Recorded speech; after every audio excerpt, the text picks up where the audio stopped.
Hi friends, welcome to my channel. ഇന്ന് ഞാനിവിടെ വന്നിട്ടുള്ളത് ബാക്കി വന്ന ചോറ് കൊണ്ടുണ്ടാക്കാൻ പറ്റുന്ന 2 തരം നെയ്പ്പത്തൽ റെസിപ്പിയുമായിട്ടാണ്. ഈ ഒരു അപ്പത്തിന് നെയ്പ്പത്തൽ എന്നും നെയ്പത്തിരി എന്നും പറയും. ഞങ്ങൾ കാസർഗോഡാറ് നെയ്പ്പത്തൽ എന്നാണ് പറയുന്നത്. അപ്പോൾ നേരെ റെസിപ്പിയിലേക്ക് പോവാം.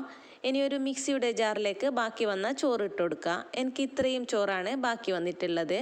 അപ്പോൾ ഞാൻ ഈ ചോറിനെ മിക്സിയുടെ ജാറിലേക്ക് ഇട്ട് കൊടുക്കുന്നുണ്ട്. അപ്പോൾ ഈ ചോറിനെ ഒട്ടും വെള്ളം ചേർക്കാണ്ട് ജസ്റ്റ് ഒന്ന് അരച്ചെടുത്തിട്ട് വരാം. നല്ലോണം അരച്ചിട്ടെടുക്കണ്ട, ജസ്റ്റ് ഒന്ന് കറക്കിയെടുത്താൽ മതിയാവും. ഇപ്പം ഞാൻ ചോറെല്ലാം അരച്ചെടുത്തിട്ടുണ്ട്. ഇതുപോലെ അരച്ചെടുത്താൽ മതിയാവും.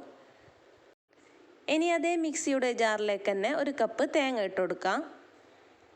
പിന്നെ കുറച്ച് ഉള്ളി ഇട്ട് കൊടുക്കാം. ചെറിയ ഉള്ളി ഉണ്ടെങ്കിൽ ചെറിയ ഉള്ളി തന്നെ ഇട്ട് കൊടുക്കാം. പിന്നെ ഒരു 1/2 ടീസ്പൂൺ ജീരകം ഇട്ട് കൊടുത്തിട്ട് ജസ്റ്റ് ഒന്ന് അരച്ചെടുത്തിട്ട് വരാം.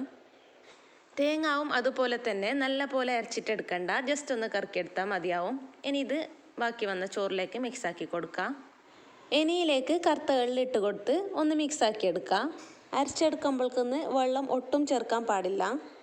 ഇനിയിലേക്ക് കുറച്ച് പത്തൽ പൊടി ഇട്ട് കൊടുക്കാം. പത്തിരിപ്പൊടി ഇല്ലേ, പത്തിരിപ്പൊടി ഇട്ട് കൊടുക്കാം.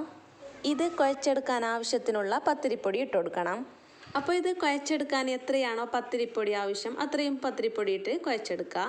ഇപ്പോൾ ഇതാ ഞാനിവിടെ നല്ല പാങ്ങല കുഴച്ച് വെച്ചിട്ടുണ്ട്. ഇനി ഇതിനെ ഒരു ബോൾസ് ആക്കിയിട്ട് പരത്തിയിട്ടെടുക്കാം. ഇപ്പോൾ ഞാനിവിടെ അച്ച് വെച്ചിട്ടാണ് പരത്തിയെടുക്കുന്നത്. അപ്പം നല്ലോണം തിന്നായിട്ട് പരത്തിയെടുക്കണ്ട, കുറച്ച് കട്ടിയിൽ തന്നെ പരത്തിയെടുക്കണം.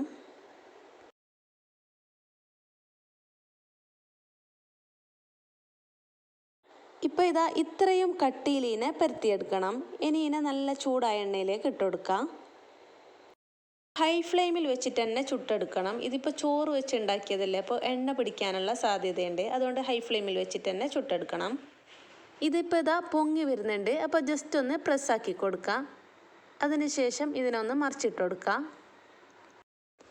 ഇതിപ്പോൾ മറിച്ചിട്ടും തിരിച്ചിട്ടെല്ലാം ഇട്ടിട്ട് ഒരു ഗോൾഡൻ കളറായി വരുമ്പോഴേക്കൊന്ന് കോരിയെടുക്കണം. അപ്പോൾ ഇതുപോലെ തന്നെ എല്ലാ നെയ്പ്പത്തലും ചുട്ടെടുക്കണം. ഇപ്പോൾ ഇതാടെ നമ്മളെ നെയ്പ്പത്തിൽ ഗോൾഡൻ കളറായി വന്നിട്ടുണ്ട്. അപ്പോൾ ഈ ഒരു ടൈമിൽ നമുക്ക് കോരിയെടുക്കാം.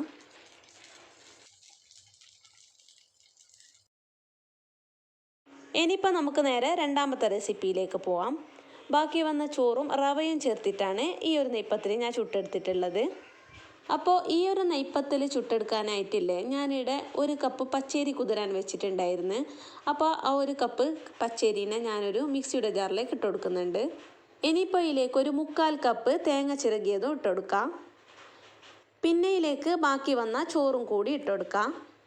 അപ്പം നമ്മുടെ കയ്യിൽ ബാക്കി വന്ന ചോറ് എത്രയാണോ അതിനനുസരിച്ചിട്ടാണ് പച്ചരി എടുക്കേണ്ടത്. ഇപ്പോൾ 2 കപ്പ് ചോറാണ് ബാക്കി വന്നതെങ്കിൽ 1 കപ്പ് പച്ചരി എടുക്കണം.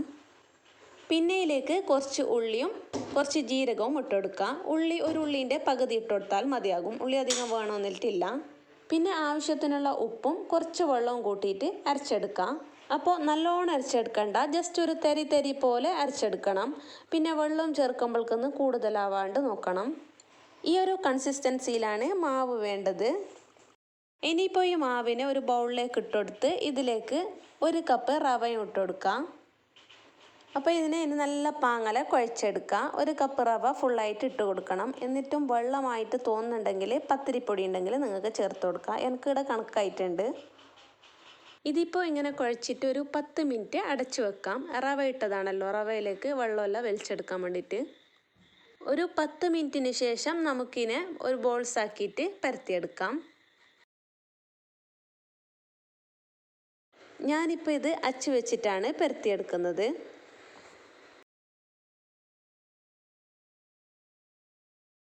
ഇത് ഈ ഒരു കട്ടിയിൽ പരത്തിയെടുക്കണം. ഇനി ഇത് നല്ല ചൂടായ എണ്ണയിലേക്ക് ഇട്ട് കൊടുക്കാം. ഈ ഒരു നെയ്പ്പത്തിൽ കഴിക്കാൻ നല്ല ടേസ്റ്റാണ്. ഞാൻ ആദ്യം ചെയ്ത ആ ഒരു നെയ്പ്പത്തലിനേക്കാളും എനിക്ക് കൂടുതലായി ടേസ്റ്റായിട്ട് തോന്നിയത് ഈ റവ വെച്ചിട്ടുള്ള ഈ ഒരു നെയ്പ്പത്തൽ തന്നെയാണ്. പിന്നെ ഈ നെയ്പ്പത്തലിനില്ലേ ഒട്ടും എണ്ണ പൊടിക്കുന്നില്ല. മറ്റേ നെയ്പ്പത്തലിന് എനിക്ക് കുറച്ച് എണ്ണ പൊടിക്കുന്നത് പോലായിട്ട് തോന്നി. കൂടുതലായിട്ടല്ല, എന്നാലും കുറച്ച് എണ്ണ പൊടിക്കുന്നതായിട്ട് തോന്നി. പിന്നെ മറ്റേ നെയ്പ്പത്തലിനേക്കാളും കുറച്ചും കൂടി ടേസ്റ്റ് കൂടുതലായിട്ട് തോന്നിയതും ഈ ഒരു നെയ്പ്പത്തൽ തന്നെയാണ്.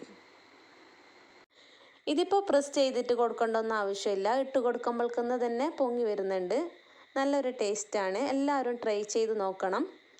നമ്മൾ പുഴുങ്ങലരിയൊക്കെ കുതിർത്തിട്ടുണ്ടാക്കുന്ന ആ ഒരു നെയ്പ്പത്തലില്ലേ, ആ ഒരു ടേസ്റ്റ് തന്നെയാണ് ഈ നെയ്പ്പത്തലിനും കിട്ടുന്നത്. നല്ല ഒരു ബീഫ് കറി ഇല്ലെങ്കിൽ നല്ലൊരു ചിക്കൻ കറി ഇതിൻ്റെയൊക്കെ കൂടെ കഴിക്കാനാണ് കൂടുതൽ ടേസ്റ്റ്. അപ്പോൾ എൻ്റെ ഈ റെസിപ്പി ഇഷ്ടപ്പെട്ടിട്ടുണ്ടാവും എന്ന് വിചാരിക്കുന്നു. ഇഷ്ടപ്പെട്ടാൽ ലൈക്ക് ചെയ്യാനും ഷെയർ ചെയ്യാനും കമൻറ്റ് ചെയ്യാനും മറക്കരുത്. പിന്നെ എൻ്റെ ചാനൽ സബ്സ്ക്രൈബ് ചെയ്തിട്ടില്ലെങ്കിൽ സബ്സ്ക്രൈബ് ചെയ്ത് തൊട്ടടുത്തുള്ള ബെല്ലൈക്കൺ കൂടി എനാബിൾ ചെയ്തേക്കണേ. ഇനി പുതിയൊരു വീഡിയോയുമായി വീണ്ടും വരാം. അതുവരേക്കും ബൈ.